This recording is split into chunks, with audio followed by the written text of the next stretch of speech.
दोस्तों, हिंदू धर्म में बुधवार का दिन भगवान गणेश को समर्पित किया गया है। ऐसी मान्यता है जो व्यक्ति इस दिन सच्चे मन से विघ्नहर्ता गणपति जी की उपासना और उपवास करता है, उसके जीवन के सभी कष्ट दूर हो जाते हैं। इस व्रत के प्रभाव से व्यक्ति के जीवन में सुख शांति की वृद्धि होती है। इस व्रत को 7 बार के जोड़े में करना फलदायी माना जाता है। इतना ही नहीं, बुधवार व्रत करने से बुध ग्रह भी मजबूत होता है। आइए जानते हैं बुधवार के व्रत की कथा, पूजा विधि, मंत्र, महत्व और अन्य जरूरी बातों को। दोस्तों, पौराणिक मान्यताओं के अनुसार बुधवार व्रत की शुरुआत किसी भी महीने के शुक्ल पक्ष के बुधवार से की जा सकती है।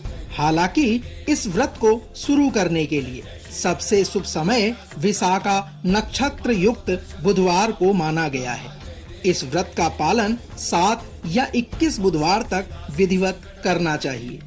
आखिरी व्रत वाले दिन नियमानुसार उद्यापन करना चाहिए, किंतु ध्यान रहे पितृ पक्ष में इस व्रत की शुरुआत नहीं करनी चाहिए। दोस्तों, अब समय है बुधवार व्रत की कथा के श्रवण करने का।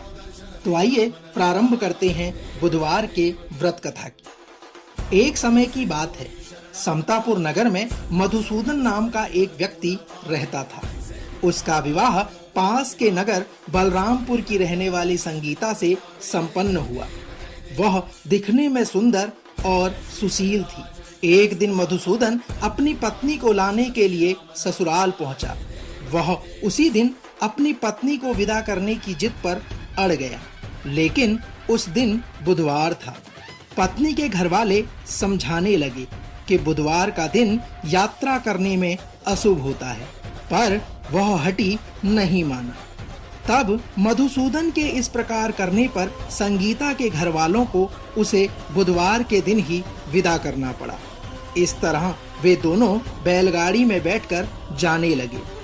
उन दोनों ने कुछ ही दूरी तय की थी, जिसके बाद रास्ते में बैलगाड़ी का एक पहिया टूट गया। फिर दोनों गाड़ी से उतरकर पैदल ही यात्रा करने लगे। दोस्तों, इसी बीच संगीता को प्यास लगी। तभी मधुसूदन पानी लेने गया और जब वह पानी लेकर लौटा तो हैरान रह गया। उसने देखा कि उसकी पत्नी के साथ उसका कोई हमशक्ल बैठा है। मधुसूदन ने जब पास जाकर उस हमशक्ल से पूछा कि तुम कौन हो? इस पर उस आदमी ने कहा कि उसका नाम मधुसूदन है और वह संगीता का पति है। इस पर मधुसूदन भड़क गया और बोला कि ये झूठ है। असली मधुसूदन तो मैं हूँ। मैं अपनी पत्नी संगीता के लिए पानी लेने गया था। मधुसूदन के इस प्रकार कहने पर हमशक्ल ने कहा कि उसने तो पानी लाकर उसकी पत्नी संगीता को पिला भी दिया है। हमशक्ल की इस तरह की बातों को सुनकर संगीता और उसके असली पति होने को लेकर झगड़ा होने लगा। तभी उस नगर के राजा का एक सिपाही वहां पहुंचा। उसने संगीता से पूछा और उसके असली पति के बारे में सवाल किया।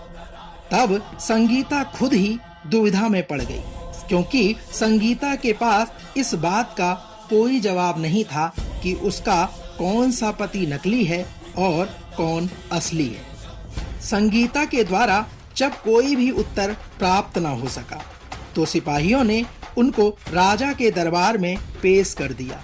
संगीता, उसके पति और हमशक्ल की पूरी कहानी सुनने के बाद दोनों को राजा ने जेल में डालने का आदेश दे दिया। दोस्तों, राजा के इस प्रकार बंदी गृह में डालने से घबराया हुआ मधुसूदन इसके बाद बुद्धदेव को याद कर उनसे क्षमा मांगने लगा।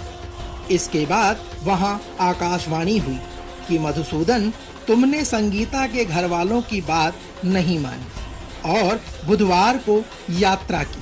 तुम्हारे इस अड़ियल बर्ताव से भगवान बुद्धदेव काफी नाराज हैं। उन्होंने ही ऐसी दुविधा पैदा की है।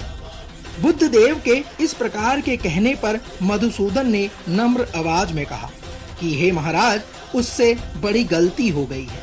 वह आज के बाद कभी भी बुधवार को यात्रा नहीं करेगा और हमेशा बुधवार के दिन व्रत रखेगा।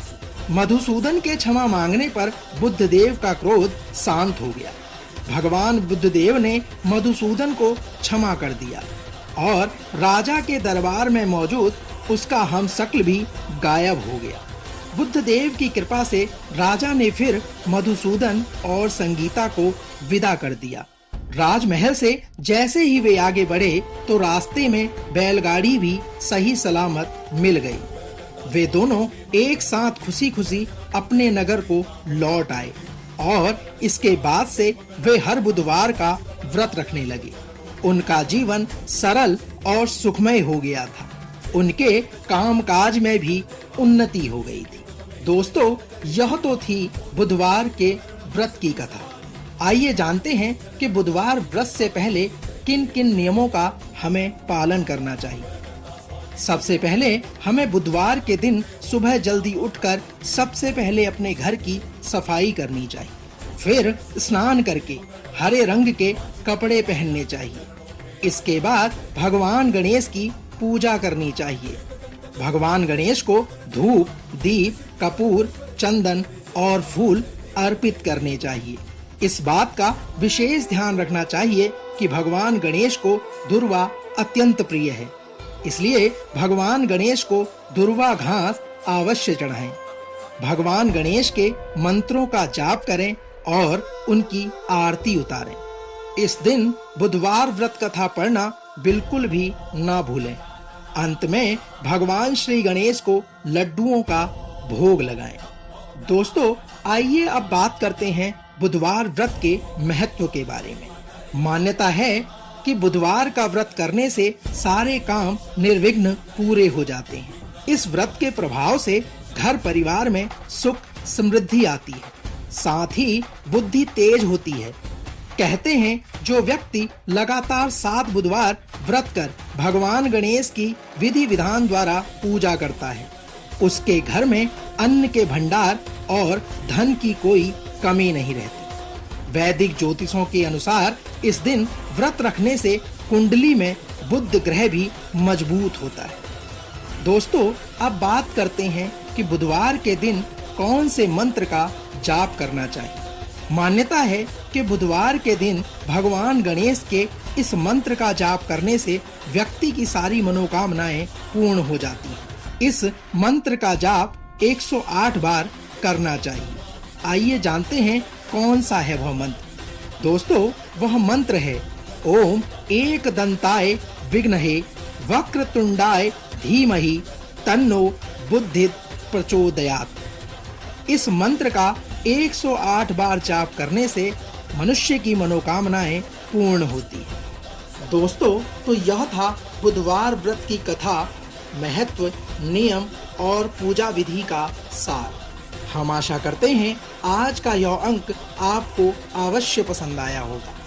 कल एक और नए अंक के साथ फिर होगी आपसे मुलाकात। तब तक ओम गं गणपते नमः।